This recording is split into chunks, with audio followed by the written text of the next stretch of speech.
और बहुत सारे लोगों के लिए आप इंस्पिरेशन हैं। मैं जानता भी हूँ, आपने जब टीवी पे भी आते हैं लोग हाँ, कॉल्स जब भी मिलते करके हैं तो वो कहते बड़ी हैं, खुशी होती बताते है। हैं। कॉग्निटिव थेरेपी एक कॉन्सेप्ट है जिसमें आदमी ये देखता है कि मेरे एक्सपीरियंसेस ने मुझे कैसे शेप अप कर दिया है। मैं कुछ और, याद है बचपन में हम सब हीरो बनना चाहते थे, फिर पता नहीं कब विलन बन जाते हैं। हम कुछ बनना चाहते हैं बचपन में जब हम बहुत प्योर सोल होते हैं। ज़िंदगी के हादसात और चीज़ें हमको कुछ और बना देती हैं, और हम जिस सोसाइटी में रहते हैं ना, वहाँ कॉग्निटिव थेरेपी नहीं होती ताकि हमें समझ आए कि भाई मैं था क्या, मैं हूँ कौन, मैं क्या बन गया हूँ। आपने कभी खुद अपने आप को कॉग्निटिव थेरेपी करके ये देखा है कि आप क्या बनना चाहती थी और आप क्या बन गई, और फिर आपने एडजस्ट करने की कोशिश की कि मुझे ये नहीं, मुझे ये बनना है? पता है आपको एक बात बताऊं, दुनिया में ना 2 तरह के लोग होते हैं। एक जिनका अगर उनकी लाइफ में कोई बैड एक्सपीरियंस हुआ है तो उन पे इम्पैक्ट जो है उसका बहुत नेगेटिव होता है, तो वो आगे वो एक चेन चलती है, वो चेन जो है वो एक सोसाइटी बनती है, जो मुझे लगता है।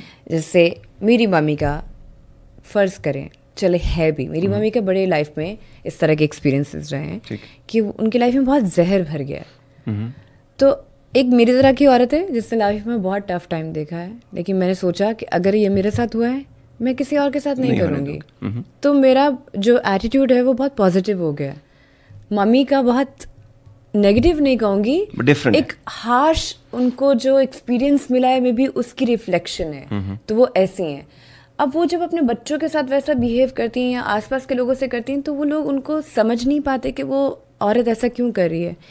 मैं पता नहीं योगा या मैं क्या कहूँगी, या मैं इतनी समझदार हो गई हूँ कि मम्मी कुछ भी कह रही होती है तो मैं सोचती हूँ 1 मिनट के लिए रिएक्ट करने से पहले कि इनके पीछे कोई वजह है जो ये ऐसी हैं। बिल्कुल। इनका एक्सपीरियंस, इनके साथ लोगों ने इतना बुरा किया, या इनके हस्बैंड ने, या इनकी ज़िंदगी में कोई भी, वो भाई था या रिश्तेदार था, तो वो बंदी के अंदर से वो चीज़ निकल रही है। तो कभी कभी हमें काउंसलिंग करनी चाहिए, ना कि ओवर रिएक्ट। हमारे लोग क्या करते हैं कि अगर एक बंदा चिढ़ा हुआ है, गुस्से में है या हाइपर हो रहा है, तो अगले बंदे को थोड़ा सा काम हो जाना चाहिए, खामोश हो जाना चाहिए। ओके, लेट इट बी, उसको थोड़ा टाइम दो, वो ऑटोमेटिकली ठीक हो जाएगा। वो रियलाइज़ करेगा कि यार मैं तो बड़ा बेवकूफ़ इंसान था, मैं इतनी देर से इसके साथ बदतमीज़ी कर रहा हूँ और इसने आगे से कोई रिप्लाई नहीं किया। थोड़ा सा ये अंडरस्टैंडिंग का हमें क्या कहेंगे, मादा अपने अंदर पैदा करना चाहिए। How do I put it, I don't know, understanding का मादा पैदा करना चाहिए। या तो ज़िंदगी बड़ी आसान हो जाएगी, अपनी भी और लोगों की भी। और लोग, आप फिर मम्मी, मैं देखा मम्मी मेरी है ना, उनको कोई और कंट्रोल नहीं कर सकता घर में सिवाय मेरे। बाकी बहन भाई थोड़े ज़रा शॉर्ट टेम्पर्ड है तो वो फ़ौरन कहते हैं यार ओके रिलैक्स। उस बंदी ने लाइफ में बहुत कुछ देखा है। Now she is alone. हमारा जो टाइम होता है ना जवानी का, ये बहुत आसानी से गुजर जाता है। कंपैटिबिलिटी, ये वो सब बकवास आपको उस उम्र में जाके बहुत ज़रूरी होती है। ठीक कह रही। आपको ऐसा लगता है? बिल्कुल, मतलब मेरा ये है, इसमें तो कोई शक ही नहीं है। इस ज़माने में तो ये टाइम तो गुजर जाएगा। Now she is alone. हम अपनी लाइफ में बिजी हैं, मेरे बहन भाई अपनी लाइफ में बिजी हैं। शी नीड्स अ कंपनी, कोई ऐसा जो उनको टाइम दे, उनकी बातें सुने, उनके पास कोई हो। तो मैं समटाइम्स मैं उनको तंग करती हूँ, उनको छेड़ती हूँ। ये भी हमारे यहाँ बहुत है। अरे यार, मतलब अगर एक बंदी अकेली है, उसकी लाइफ हेल करने से बेहतर है या वो शादी कर ले। ठीक है। मैं कहती हूँ माँ और मुसीबत यार आपको बॉयफ्रेंड होना चाहिए। कहती क्या बकवास कर रही हो।